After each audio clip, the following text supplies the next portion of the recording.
अरायबो गोरिब सुबुंफोरजों थाबाय थागोन आरो गोरिबफोरखौ अनबाय थागोन। बे रावानो जाबाय सासे समाज सिबियारि जोसे समफ्राम हारिनि।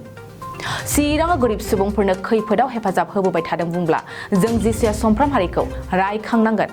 सुबुंफोरखौ जेब्लाबो अनग्रा सुबुं अनफावरि जिसे समफ्राम हारिया बर'दिननि मुङाव गोरिबफोरनो दखना, गामसा आरो गुदुं ब्लेंकेट कम्बल राननानै होदों।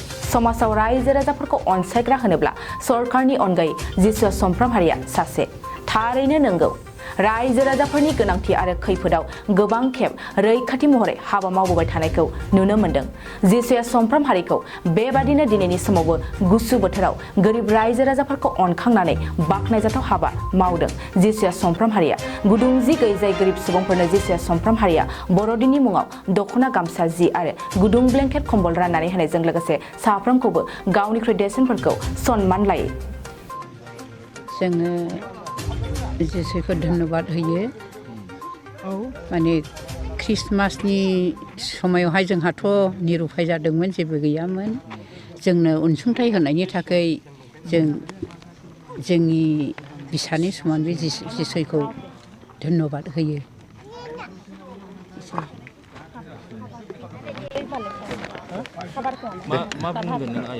आंथ' रान्दि मानसि दा आंखौ अनहोनायनि बिराद धन्यबाद जाथोंसै बिस्रा। बोर मोनजाथों, इसोरनि अननायाव देरसिनाव देरसिन जालांथों। मा मोनखो? मा हरखो? सोर? बेलाय हरबाय दा नै। मा दं? मा मोनखो? दखना, कम्बल बोर मोनजाथों। जों बादि गोरिब रान्दि मानसिखौ फिसा हौवाबो गैबावा आंनिया। नङाबा फरायसालिनि मोननाय गंसेल' इन्जुरानो जिजोब्बाय। फिसा हौवाबो गैया, बोरायाबो थैबाय। गावनि आन्था सहाय मोनबाय। औ, कम्बल मोन। मानोना बर'दिन सफैदोंब्लाबो जों दखना जों फैंसिखौ लुंगिखौ जों बायनो मोनाखै दासिमबो। ओमफ्राय आङो बिराद खुसि मोनदों। Kini ka paise? Ale tehin Jisu babuy hoho kawat liya Christmas nyutum te ar adi kusi ar raska ar dhanyabad adi raska le aikaw keda. Jemon onkage ar tayomak din kore sariya kami kore ar onkage tayom daram jatele hohaye. Ar tehin adi dir do bañ rod da niya ko rod kate ge mucet keda. Hoise.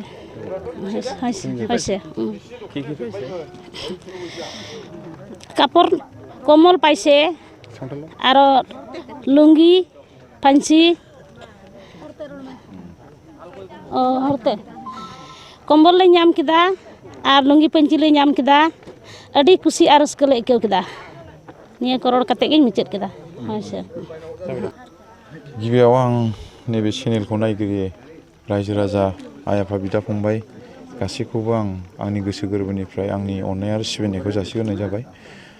नैथियाव आं बेखौनो बुंनो नागिरदों दे दानि बे जानो गोनां 2022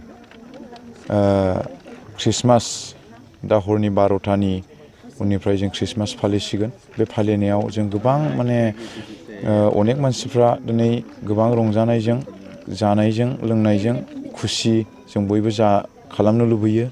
दिनै जाय मानसिफ्रा दुखुथिया हावरिया गाननो थाखाय बा जानो थाखाय माबा मोनसे बिथांमोनाव गोबां उसुबिदा आङो खोनानानै नुनानै दिनै बे आंनि फिसा जि आंनिफ्राय जि दान होदों बे दान होनाया आंनि थाखाय जथेस्थ' नङा।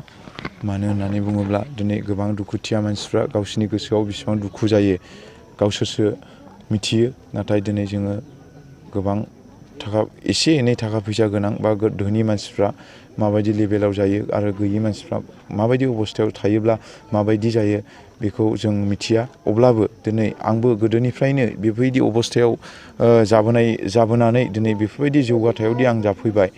दिनै आंबो गोबां दुखुथिया हावरिया आरो गोबां खस्थ'आव गोग्लैनाय मानसिफोरखौ आं सहाय होलांगोन आरो होबाय थागोन होननानै आं दिनै बे प्रग्रामखौ खालामनाय जादों। आरो बे दिनैल' नङा, बियो बोसोरे बोसोरे जालांबाय थागोन। आरो रायजो राजा आइ आफा बिदा फंबाय गासैबो नुबाय थागोन। आंनि उद्देश्यआ बेनो जे जि बे बुस्थुखौ आं दिनै होदों बे बुस्थुआ सोरखौबा लाजि फोनांनाय एबा माबा राजनितिकनि थाखाय नङा।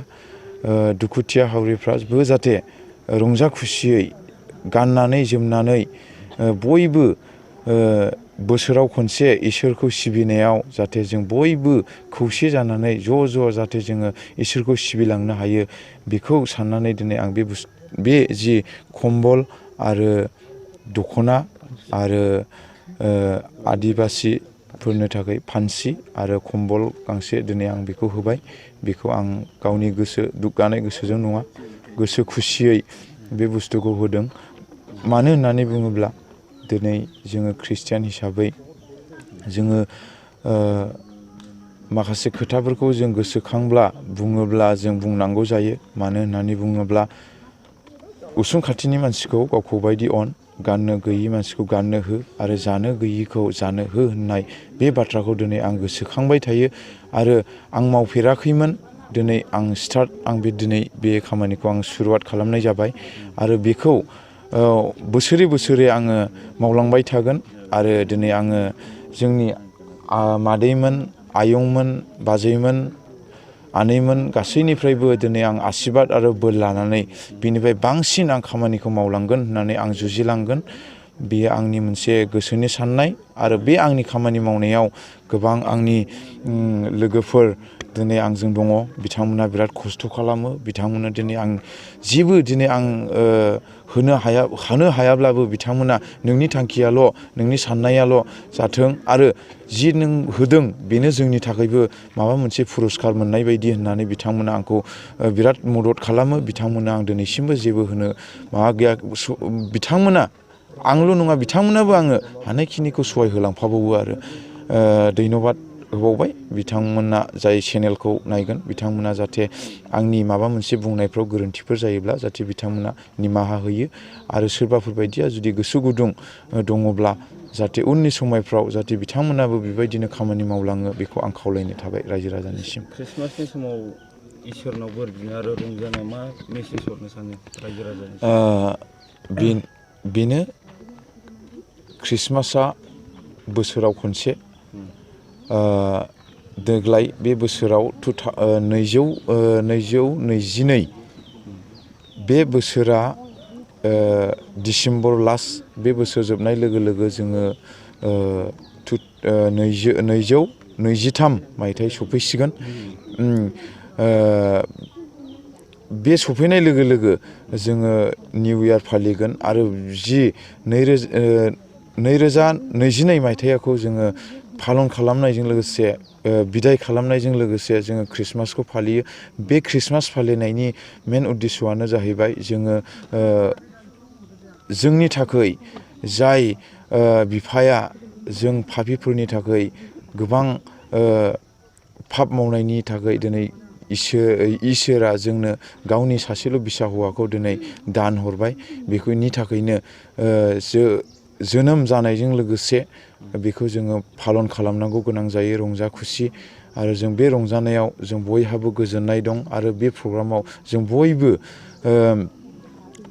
जोङो जानायजों लोंनायजों रंजानायजों गिर्जा प्रार्थना जोङो बिनायजों जों गोबां आसिरबाद आरो जों बेबायदिनो जोङो मोननो हायो। बेखौनो आं बुंनानै आंनि गुसुं दोनथ'नाय जाबाय।